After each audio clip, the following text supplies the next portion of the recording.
kasih untuk tim musik, Om Muci. Shalom, selamat pagi. Shalom. Apa kabar? Luar biasa, puji nama Tuhan ya. Baik, saya ucapkan selamat datang saudara yang dari Jogja atau Solo, Mas? Pak? Dari Jogja ya. Saya lihat mobilnya AB dari Jogja. Selamat datang juga Ibu Novi. Oh, Ibu Novi kemana tadi? Oh, ikut sekolah minggu. Oh ya, baik, oke, baik. Ya, saya harus minta maaf. Saya sudah siapkan slide untuk melanjutkan apa yang minggu kemarin harusnya disampaikan oleh Pak Sen. Saya kirim ke Mas Tony dan slide-nya tiba-tiba 8 slide, 33 slide. Jadi saya bilang nggak usah ditampilin sekalian, nanggung gitu kan. Apa yang saya sampaikan pada pagi hari ini sebenarnya saya mau mencoba melanjutkan dari apa yang Pak Sen khotbahkan kemarin minggu. Kalau saudara masih ingat, Pak Sen kemarin bicara mengenai apa? Hati ya. Banyak bicara mengenai hati. Hati bicara mengenai pikiran, bicara mengenai kehendak, bicara mengenai perasaan dan lain sebagainya. Nah, kemudian saya akan mencoba satu hal, fokus lagi, lebih dalam lagi, karena manusia yang seutuhnya yang sudah saudara pelajari, yang saudara sudah dapatkan bahwa manusia itu terdiri dari roh, jiwa, dan tubuh. Kalau kemarin itu sudah disinggung tentang roh dan jiwa, karena di sana ada pikiran, ada perasaan, dan kehendak itu ada di bagian jiwa. Lalu di dalam hati roh manusia itu adalah hubungan intim dengan Allah. Saya mau fokus sesuatu yang paling luarnya, yaitu tubuh kita. Gitu kan. Saya sudah diskusikan dengan tingkat 1, dan saya juga diskusikan dengan tingkat 3 yang cukup berat diskusinya di sana sampai membuat sebagian bingung, tapi endingnya puji Tuhan mereka mengerti akhirnya, gitu kan? Endingnya mereka akhirnya mengerti. Baik, puji Tuhan. Mari kita buka terlebih dahulu Alkitab kita. Saya minta tolong dibantu karena slide-nya tidak ada. Saya minta ditampilkan ayatnya saja. 2 Korintus pasal yang kelima, sesuatu yang tidak asing buat kita. Ayat hafalan buat kita tentunya. 2 Korintus pasal 5 ayat yang ke-17. 2 Korintus pasal yang kelima ayat yang ke-17. Kita baca bersama-sama satu ayat ini. Kalau bisa saudara menghafalnya, karena saya yakin ini ayat bukan ayat yang baru sekali muncul, 2 kali muncul, tapi berkali-kali muncul, dan saudara pasti sering mendengarnya. Kita baca bersama-sama dalam hitungan yang ketiga. 1, 2, 3. Jadi siapa yang ada di dalam Kristus, ia adalah ciptaan baru. Yang lama sudah berlalu, sesungguhnya yang baru sudah datang. 2 kali lagi boleh? 1, 2, 3. Jadi siapa yang ada di dalam Kristus, ia adalah ciptaan baru. Yang lama sudah berlalu, sesungguhnya yang baru sudah datang. Terakhir 1, 2, 3. Jadi siapa yang ada di dalam Kristus, ia adalah ciptaan baru. Yang lama sudah berlalu, sesungguhnya yang baru sudah datang. Jadi siapa yang ada di dalam Kristus menjadi sebuah syarat, menjadi sebuah ketentuan untuk, kalau dalam tingkat 1 dan dalam tingkat 3 saya bicara kemarin, untuk kita memiliki sebuah sistem yang baru yang bekerja di dalam kehidupan kita. Saya kemudian memberikan sebuah simpulan sederhana bahwa pada waktu seseorang menjadi percaya kepada Yesus Kristus, maka dia menjadi manusia yang baru. Katakan amin. Memang manusia baru itu belum memiliki tubuh yang baru, belum. Sebab tubuh yang baru akan mendapatkan kesempurnaannya ketika dia nanti datang, kita disempurnakan, maka roh, jiwa, dan tubuh kita benar-benar sempurna sama seperti Yesus Kristus Tuhan. Tetapi pada waktu ayat ini berkata, jadi siapa yang ada di dalam Kristus, ia adalah ciptaan yang baru. Yang lama sudah berlalu, sesungguhnya yang baru sudah datang. Saya mengambil satu saja, bahwa di dalam manusia yang baru ada tubuh yang harus dipakai untuk melakukan kehendak Allah. Katakan amin. Bahwa berhubungan dengan roh, jiwa, dan tubuh, di dalam tubuh kita sudah tidak ada lagi perbedaan dalam pengertian secara fisikly, tentu berbeda. Tetapi di dalam Kristus, roh, jiwa, dan tubuh kita ini dalam pembaharuannya Allah. Dan ketika kita diperbaharui, maka tubuh kita hanya boleh untuk melakukan satu hal saja, yaitu melakukan kehendak Allah. Kalau pikiran kita, kalau hati kita, kalau roh kita sudah dijelaskan begitu rupa minggu kemarin dan begitu praktis, Maka hari ini, pagi hari ini, saya juga akan berbicara mengenai tubuh kita yang kita pakai hari ini. Sebenarnya cuma satu yang Tuhan inginkan lewat ciptaan yang baru. Tubuh kita juga harus dipakai untuk melakukan kehendak Allah. Survei membuktikan, saya sudah sampaikan kemarin, bahwa 30-80% di dunia sekarang ini, 7 sekian miliar penduduknya, maka 30-80% range-nya rata-rata, maka manusia itu memiliki body shaming, penghinaan terhadap tubuh. Dan ketika orang dihina tubuhnya itu sangat berpengaruh besar dalam hidup orang itu. Jerawat timbul 5 aja langsung orang menyatakan jatuh cinta ya. Itu tuh langsung membuat orang itu langsung gimana itu, berperasaan gitu. Perasaannya terganggu gitu kan. Yang memiliki tubuh yang tidak standar seperti yang lain, misalkan seperti saya Petrus, pendek terus gitu ya. Yang lain-lainnya memiliki tubuh yang lain sebagainya. Tapi waktu kena bulian, waktu kena ejekan, tubuh kita itu juga punya pengaruhnya terhadap semuanya. Artinya memang bicara mengenai roh, bicara mengenai jiwa, bicara mengenai tubuh tidak bisa dipisahkan satu dengan yang lain. Harus seutuhnya. Karena berpengaruh satu dengan yang lain. Kita sakit, semangat kita juga jadi lemah kan. Karena di dalam jiwa kita kan juga menjadi lemah. Jiwa kita kuat, tubuh kita juga sehat juga kan katanya kan begitu. Dan lain sebagainya. Nah, oleh sebab itu bicara mengenai tubuh, mari kita hal yang pertama, mari kita lihat di dalam 1 Korintus pasal yang ke-6 ayat yang ke-18 sampai ayat yang ke-20. Yang pertama, bicara mengenai tubuh manusia baru yang Tuhan berikan dalam kehidupan kita. Yang pertama, dalam 1 Korintus pasal yang ke-6 ayat yang ke-18 sampai ayat yang ke-20, saya baca buat kita semuanya. Demikian firman Tuhan. Jauhkanlah dirimu dari percabulan. Setiap dosa lain yang dilakukan manusia terjadi di luar dirinya. Tetapi orang yang melakukan percabulan berdosa terhadap dirinya. Atau tidak tahukah kamu bahwa tubuhmu adalah bait Roh Kudus yang diam di dalam kamu, Roh Kudus yang kamu peroleh dari Allah, dan bahwa kamu bukan milik kamu sendiri, sebab kamu telah dibeli dan harganya telah lunas dibayar. Karena itu muliakanlah Allah dengan tubuh. Kebenaran yang pertama berhubungan dengan tubuh manusia baru kita, tubuh fisik kita yang sudah Allah, maksudnya yang kita ini sudah ditebus, kita masih memiliki tubuh yang belum disempurnakan.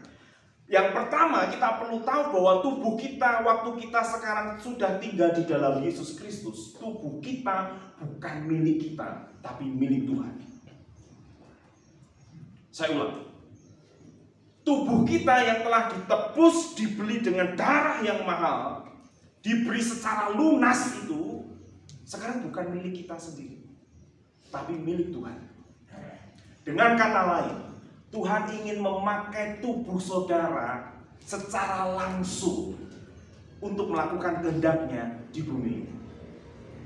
Dengan kata lain, keberadaan tubuh fisik kita ini ingin dipakai Tuhan untuk kita melakukan kehendak Tuhan secara langsung.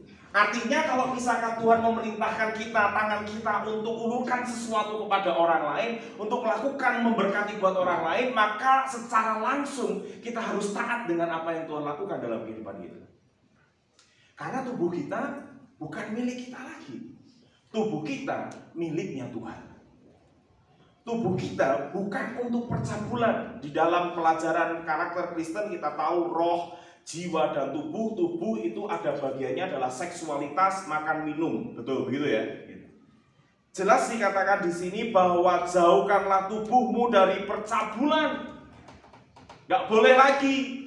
Karena kalau kita memakai sistem aku yang kita bahas kemarin di tingkat 1 dan tingkat 3, waktu iblis menawarkan aku untuk kepentingan diri sendiri, maka kejahatan pasti akan terjadi dalam kehidupan kita. Tetapi ketika tubuh kita ini kita mau berikan kepada Tuhan, dan memang bukan mau kita berikan, karena tubuh kita ini adalah milik Tuhan, maka kita harus mempersembahkan tubuh kita ini untuk dipakai Tuhan dengan kehendak Tuhan. Tubuh saudara bukan lagi milik saudara sendiri. Tubuh saudara adalah milik Tuhan. Karena tubuh saudara ini milik Tuhan, nanti kalau menikah, jangan sekali-sekali suami tampar istri, karena tubuhmu nggak dipakai untuk itu. Jangan sekali-sekali kakimu menendang istri atau orang lain, karena tubuh tidak dipakai untuk itu. Tubuh dipakai menjadi milik Tuhan karena kita sudah dibeli dengan harga yang sangat mahal. Tubuh, bahkan kalau saudara nanti membaca kitab Ibrani yang kemarin saya sudah singgung juga, Yesus untuk hadir di bumi ini, untuk dia melakukan kehendak Allah di bumi, Yesus pun perlu tubuh fisik. Artinya Yesus tidak nampak seperti Maya yang nampak tapi bukan tubuh yang sejati, bukan. Yesus benar-benar physically datang. Yesus benar-benar memakai tubuh yang datang, dan tubuh yang dipakai Yesus hanya untuk melakukan kehendak Allah. Sama seperti kita. Waktu tubuh itu dibeli dengan harga yang lunas, dengan harga yang sangat mahal, tubuh saudara sudah bukan milik Tuhan lagi, milik saudara sendiri, tetapi tubuh saudara adalah milik Tuhan. Sebab sebelum saudara menjadi milik Tuhan, maka saudara adalah budak belian. Maka saudara adalah budak dosa, di mana tubuh saudara dipakai untuk terus-menerus melakukan kejahatan, seperti yang sudah disinggung kemarin di dalam Markus pasal yang ke-7. Dari hati muncul segala kejahatan, iri hati, percabulan, dengki, kekebalan, dan lain sebagainya. Itu sudah berlalu harusnya, karena tubuh kita sudah ditebus oleh Yesus Kristus dengan darah yang mahal. Sehingga kita harus berkata dalam diri kita, hai daging, hai tubuh, kamu bukan milikku sendiri, tetapi kamu sudah menjadi milik Tuhan untuk melakukan kehendak Allah di dalam kehidupan kita. Itu kebenaran yang pertama. Kebenaran yang kedua, mari kita lihat yang berhubungan dengan tubuh. Yang kemarin saya sedikit lucu dengan tingkat 3. Saya suruh nafsirkan secara literal, tapi tafsirannya kemana-mana. Roma pasal yang ke-12 ayat yang pertama. Roma pasal yang ke-12 ayat yang pertama.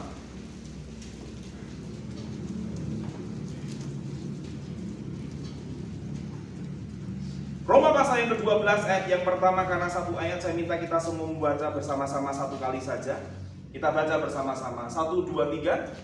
Karena itu saudara-saudara, demi kemurahan Allah, aku menasihatkan kamu supaya kamu mempersembahkan tubuhmu sebagai persembahan yang hidup, yang kudus dan yang berkenan kepada Allah. Itu adalah ibadahmu yang sejati. Yes. Secara literal jelas, yang disebut sebagai ibadah, yang disebut sebagai penyembahan yang sejati, dikatakan menurut Roma, persembahkanlah tubuhmu. Karena itu saudara-saudara, demi kemurahan Allah, aku menasihatkan kamu supaya kamu mempersembahkan tubuhmu sebagai persembahan yang hidup, yang kudus, dan yang berkenan kepada Allah. Itu adalah penyembahanmu yang sejati. Terjemahan yang lain mengatakan itu adalah ibadahmu yang sejati. Jadi pada waktu kita menyadari kita ciptaan yang baru, kita adalah manusia yang baru. Yang pertama, tubuh kita ini bukan milik kita sendiri, tetapi menjadi milik Tuhan untuk dipakai kehendaknya. Yang kedua, tubuh kita ini di dalam manusia yang baru adalah penyembahan kepada Allah. Makanya dalam dasar etika Kristen saya berkata, jika kelakuan kita, jika perbuatan kita tidak didasarkan kepada ciptaan yang baru, maka etika apapun tidak akan berlaku dalam kehidupan kita. Perbuatan kita, etika kita ditentukan oleh perbuatan tubuh yang berdasarkan penebusan Kristus di atas kayu salib. Sehingga saudara berbuat baik itu karena Yesus tinggal di dalam saudara. Saudara melakukan sesuatu yang baik itu karena tubuh saudara benar-benar ingin melakukan penyembahan kepada Allah. Penyembahan, betul, kita bicara mengenai memuji, menyembah, bersorak-sorai dan lain sebagainya, tidak salah, yes. Tetapi penyembahan yang sejati adalah perbuatanmu, keubahan hidup yang terus-menerus terjadi dalam kehidupan kita. Itu adalah ibadahmu yang sejati. Dengan kata lain, jika ada orang Kristen yang hidupnya tidak pernah mengalami perubahan, maka belum menyatakan penyembahan yang sejati di hadapan Tuhan. Sebab hidup kita harus berubah, harus berubah, harus berubah, dan harus berubah, dan harus berubah. Dalam diskusi kami hari Rabu, katanya tidak menyinggung suku dijauhkan daripada Tuhan. Katanya orang-orang timur di bulan ini sudah Natalan. Lagu-lagunya di angkot, di becak, itu ya Regen ya. Karena Regen yang mimpin. Tapi masalahnya setiap tanggal 25 Desember apa yang terjadi? Banyak yang mati, banyak yang minum mabuk gitu kan. Dan itu siapa? Ya orang Kristen juga. Dengan kata lain, bahwa orang Kristen belum semuanya mengerti tentang mempersembahkan tubuh. Karena persembahan tubuhmu itu adalah ibadah, itu adalah penyembahan. Artinya perbuatan yang kita lakukan berdasarkan apa yang Yesus sudah beli dalam kehidupan kita, yang sudah gantikan kehidupan kita. Pasti perbuatan saudara terus mengalami perubahan. Makanya benar, Christianity is not a religion. Kekristenan itu bukan sebuah agama, tapi kekristenan adalah sebuah kehidupan. Bayangin, 91 orang keluar bersama-sama, misalkan, dan semua orang disapa satu dengan yang lain. Mereka sudah tahu kok saudara itu orang Alkitab tanpa melihat muka, tanpa melihat wajah. Mereka langsung mengerti kok, itu pasti orang haleluya. Wah, kemarin Pak, orang Alkitab tuh makannya di sini. Orang Alkitab makannya di sini. Siapa itu? Ya saudara lah pasti. Tapi sebaliknya, kemarin ada yang bikin status diantar sama ojol, oh bukan ya? Jadi pacaran boleh enggak? Gitu sebagainya. Ada yang bikin status begitu. Saya nggak sebut namanya, nggak etis ya. Cuman dia bagus, dia bilang begini, oh kalau di Tangmahu nggak boleh pacaran mas, gitu.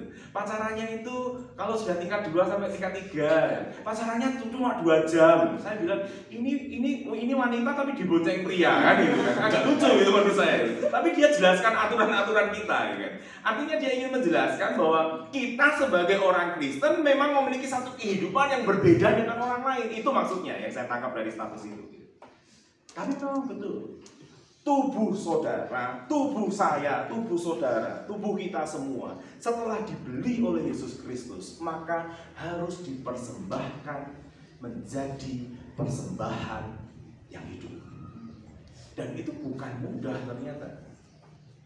Karena itu bicara mengenai pilihan. Kita mau mempersembahkan, kita ikut kehendak Tuhan, atau kita tetap mengikuti sistem dosa yang lama yang bekerja juga dalam kehidupan daging kita. Tapi waktu pilihan kita senantiasa dituntun oleh Tuhan, saya yakin, saya percaya kita bisa mempersembahkan tubuh kita sebagai persembahan yang berkenan di hadapan Tuhan. Itu yang kedua. Yang pertama, tubuh kita bukan milik kita, tetapi milik Tuhan. Yang kedua, tubuh di manusia baru kita itu bicara mengenai penyembahan di hadapan Tuhan. Lalu yang ketiga, mari kita lihat di dalam 2 Korintus pasal 4.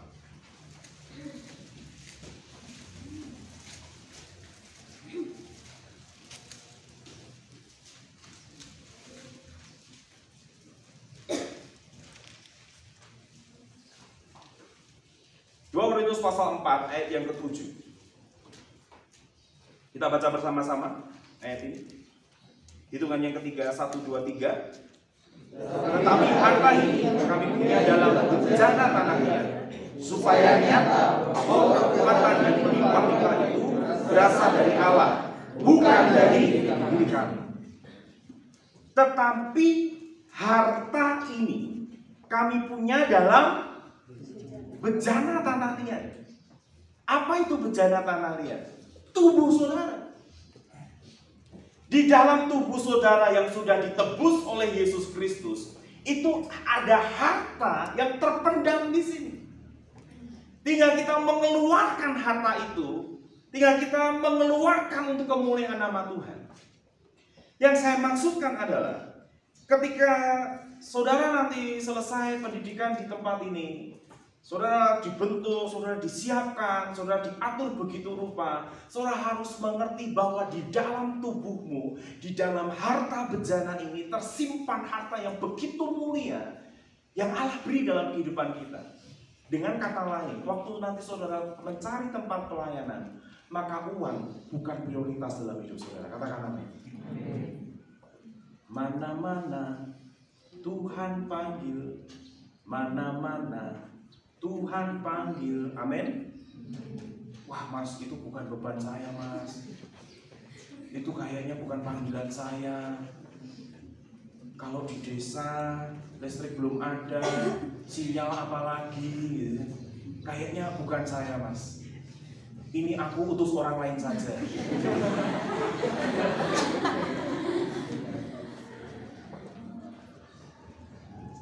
Saudara harus mengerti bahwa di dalam tubuh kita ada harta bejana. Dalam tubuh saudara, tinggal kita keluarkan kalau kita mengerti kehendak Tuhan.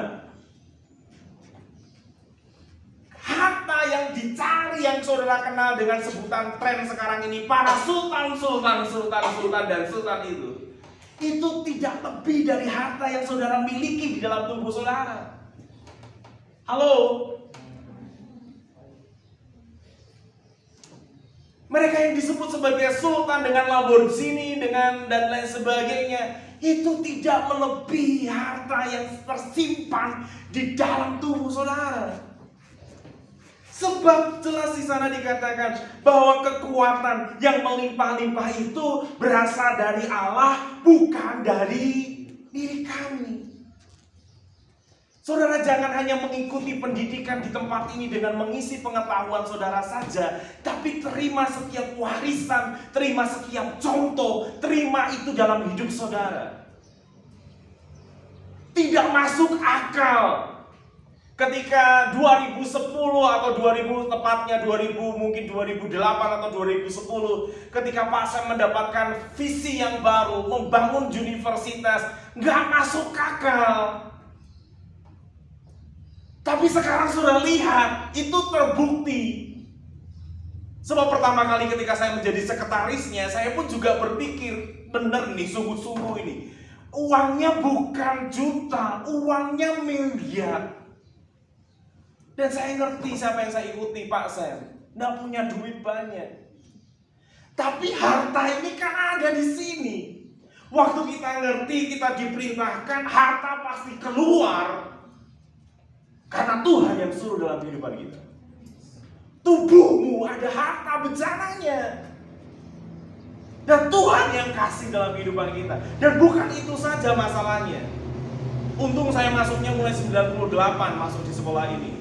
Saya lihat bangunan perpustakaan, saya ikut membangun di sana, kita diliburkan 1 minggu untuk membangun itu. Saya lihat sendiri, ada uang bangunan itu berdiri. Waktu tidak ada uang, lantai 2 nggak dibangun. Tapi selesai juga akhirnya Pak Yes tinggal di sana. Saya pernah tinggal di sana juga, sekarang dipakai oleh dosen-dosen. Elim ini cuma 1 lantai waktu saya masuk, semuanya kaca. Makanya saking bersihnya kaca itu orang nggak ngerti itu kaca atau bukan. Krompiang, darah-darah keluar. Berkali-kali masalahnya. Sekarang cukup tebel aja. Kemarin si Denny juga pecah juga tuh kepalanya gara-gara itu kan. Dibangun lantai 2. Itu proyek yang menghabiskan jutaan rupiah. Tapi kenapa bisa? Karena ada harta di dalam bejana tanah liat kita. Sehingga pada waktu nanti mana-mana Tuhan panggil, mana-mana Tuhan akan utus saya, saudara nggak perlu takut lagi sebab hartanya sudah ditaruh di dalam hidup saudara. Saudara nggak perlu takut lagi mau tempat basah, mau tempat kering, harta sudah ada di dalam sini. Tinggal kita keluarkan. Kalau kita ngerti kehendak Tuhan.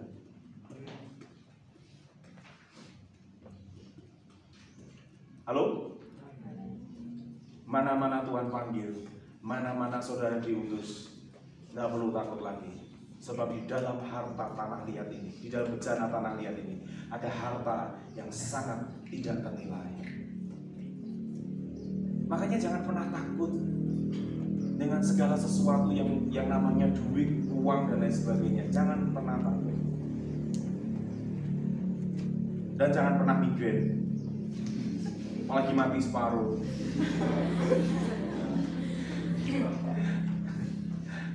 Orangnya nggak ada di sini, saya rasain nggak apa-apa.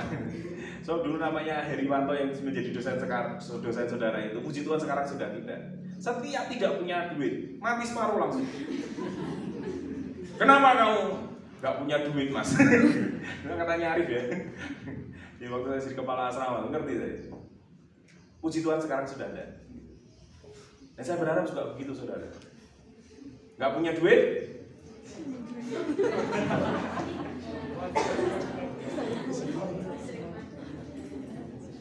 Saya saksikan lagi, saya ulang lagi, nggak apa-apa. Katanya pengulangan itu bisa membuat listriknya mati, nggak apa-apa. Suara saya lebih keras.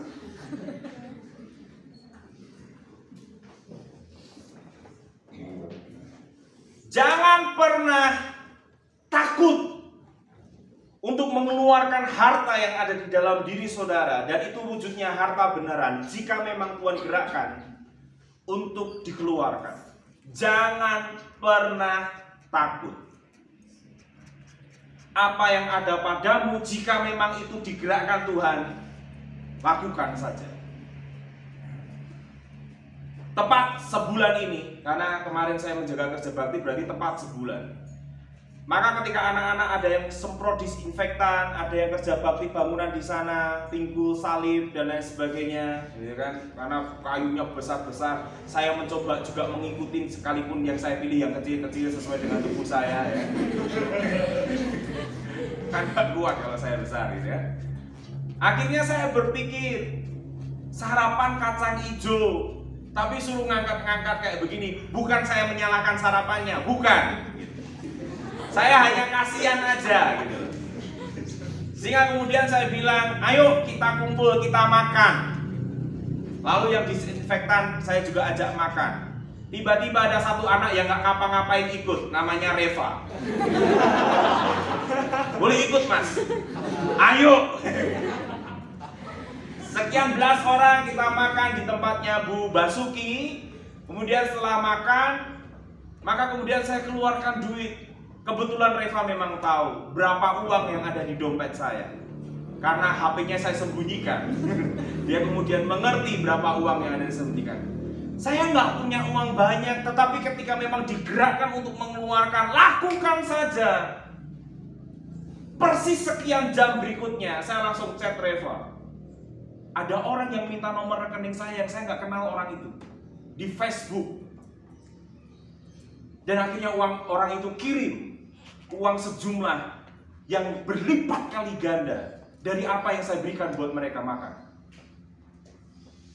Tidak sampai berikutnya, 1 minggu persis sama hal kejadian. Mereka saya suruh nyuci mobil, saya juga ikut terlibat di dalamnya dan lain sebagainya. 5 orang saya ajak makan keluar sana. Waktu saya ajak, muncul Gracious yang besar di KBP. Mau kemana, Kak? Mau makan? Boleh ikut.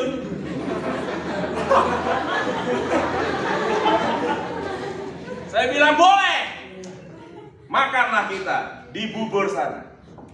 Waktu kita perjalanan 7 orang, ada Gilbert saksinya. Kita ketemu dengan ibu-ibu.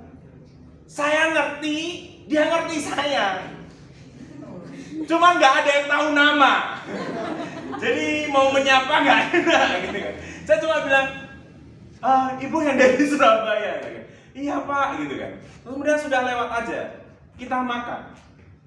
Waktu kita makan, tiba-tiba saya ditelepon Pak Sam untuk membatalkan pergi mancing gara-gara Kak Hendro sakit. Jadi Kak Hendro sakit, kita batalkan mancing itu. Waktu saya terima telepon itu, tiba-tiba ibu itu datang. Waktu dia datang, dia nunggu telepon saya. Saya kemudian bilang sama Pak Sam, ini ada ibu yang dari Surabaya. Saya lupa namanya, benar-benar belum kenal waktu itu namanya. Oh ya, sampaikan salam. Oke, saya matikan. Saya bilang, Bu, dapat salam dari Pak Sam. Oh ya, terima kasih, ini buat Bapak. Saya menyampaikan salam, saya dapat amplop. Makanya dekatlah dengan orang-orang diurapi Tuhan, saudara dapat cipratannya.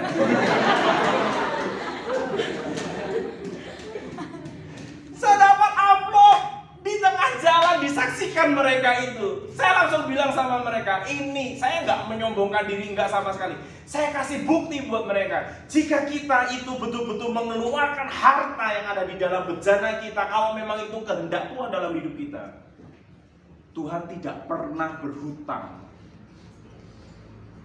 Tuhan selalu memperhitungkan. Masalahnya kita hitung-hitungan kadang-kadang. Betul atau tidak? Untuk iuran kas 25.000, 2 bulan baru dibayar. Untuk dibunyutrik 50.000, sekali langsung bayar. Nggak masuk di akal. Halo, saya tidak menyinggung siapapun. Saya menabrak semuanya.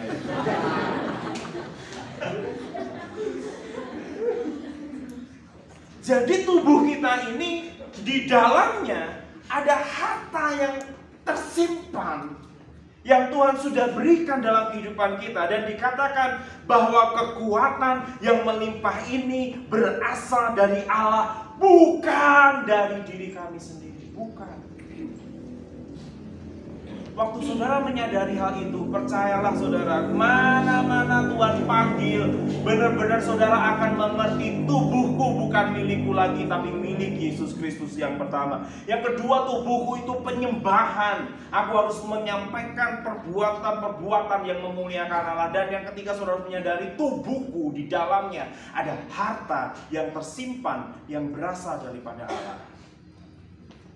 Sehingga mau tempat itu basah, mau itu tempat kering, mau tempat itu menjanjikan atau tidak menjanjikan, saudara punya Tuhan yang menjadi pegangan hidup saudara. Istri saya tidak ada. Kita dulu ibadah masih melingkar begini. Ini cowok, staf di sana, putri. Karena mahasiswanya cukup banyak. 6 bulan sebelum saya selesai, 8 orang kami dipanggil oleh salah satu gereja besar. Saya sebut saja gerejanya, nggak apa-apa. Gereja Mawar Saron. Philip Mantova belum masuk TV, Philip Mantova belum terkenal, belum. 8 orang kami dipanggil. 6 bulan sebelum kami wisuda. Saya disuruh ke sana. Kami 8 orang akhirnya pergi ke sana. Waktu itu masih zamannya Ibu Sulistiana Prabowo. Kami ke sana, kemudian berdiskusilah kami tentang pelayanan yang akan kami kerjakan ke depan jika selesai. Sudah diplot. Nanti kalau di sini harus ngikutin Paul and Barnabas selama 6 bulan. Nanti kamu akan dapat gaji sekian, kamu akan beli. Sudah disebut di awal, semuanya secara clear. Semuanya secara jelas, sampai dia berkata, nama saya Philip seperti lampu terus terang. Apa yang saya bicarakan itu yang terjadi. Dia bilang begitu. Tapi yang menjadi poinnya, dia bilang begini, jangan pernah menjawab atas dirimu sendiri. Kamu harus jawab sesuai dengan panggilan Tuhan. Selesai pulang. Kita kesini semua, 8 orang. Ibadah kurang 2 bulan selesai ibadah wisuda. Pak Sam yang khotbah. Saya duduk di sini dekat tiang. Tiba-tiba nubuatan muncul dalam beliau. Langsung ditunjuk. You tidak bisa pergi kemana-mana. Saya mencoba mengelak. Kamu mungkin. Ternyata saya yang ditunjuk waktu itu. You tidak bisa pergi kemana-mana. Saya langsung bingung. Kenapa saya bingung? Karena pacar saya memang sudah bekerja di sini. Tapi waktu itu pacar saya mendukung supaya kamu tidak pelayanan di sini. Kamu kemana saja saya dukung. Tapi kemudian tiba-tiba ada tawaran untuk saya ada di sini. Pilihan. Akhirnya saya ngerti, saya berdoa, saya mencari Tuhan. Saya tetapkan saya ada di tempat ini. Saya mencoba tahu kehendak Allah. Saya coba mengerti prioritas duit bukan menjadi prioritas dalam hidup kami.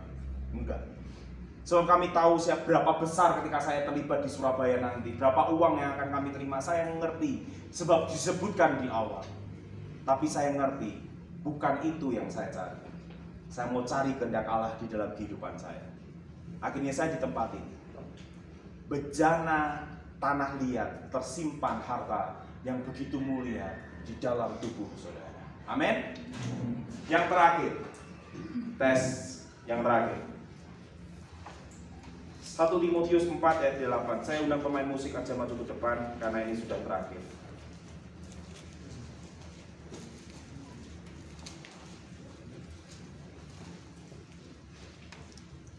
Satu Timotius 4 ayat yang ke-8. Kita baca bersama-sama. Hitungan yang ketiga.